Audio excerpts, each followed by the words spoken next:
What I want to show you guys is the escape route of Charlie from the murder of Paul Stine when he stumbled upon it based on the October 13th, 1969 letters, envelope, hidden map, where it shows how he got out.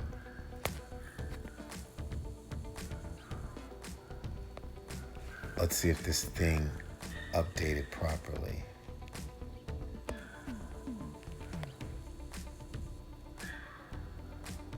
It did. All right, check out this new technology and how it shows how this works.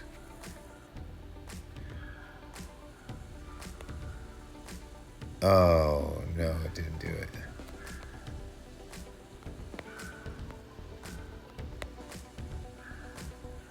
Oh, wait, yes, it did. Okay, here we go. So he starts at Washington and Cherry. Let's do it this way, right?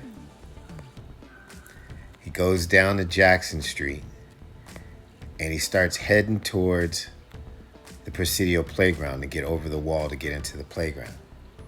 But that's the way the murder of Paul Stine went. And then Officer Folk came down, and the second guy he saw trying to get into a house was right around where that house is, where it says Jackson Street, I believe, right there. So then Charlie turns around and he goes back and he goes through the golf course. And then this is his foot path all the way back to his home at 2190 Grove Street. I mean, this Google technology is just amazing. This is how this guy, when he bumps into a murder that he didn't commit, freaks out, starts wiping down the cab, sees the cops coming, people coming out of the apartment buildings, and thinks, I'm the Zodiac and I better get out of here. Runs across the street and walks his ass home, right? In the moonlight.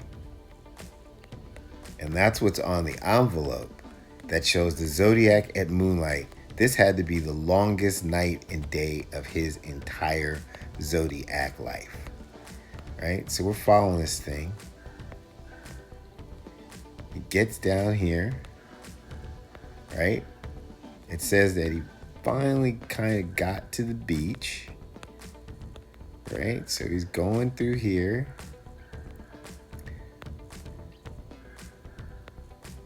He keeps coming down, and he finally crosses over. Let's see if we can get out here. We'll just keep following the Google Maps. Boom. Gets to Point Lobos. Comes down the coast. Right? Can you imagine what's going through this guy's mind? It says it takes about 4.5 hours to get home from where all that happened. So, let's see. All right, so he comes back here. Yeah, it said he went down kind of right around here by the park on Lincoln. So he could have went through Martin Luther King Drive, right? I didn't even know that's what that was. I don't know if it was that in 1969. I doubt it. Oh, yeah. So this probably changed the name by now. But he's coming through the park, right?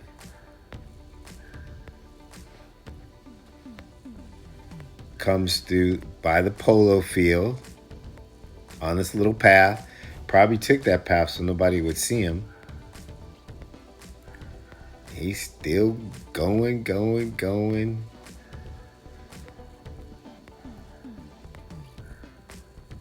Comes around.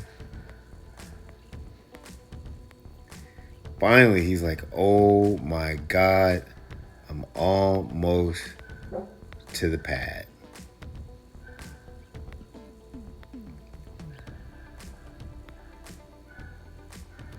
Bingo.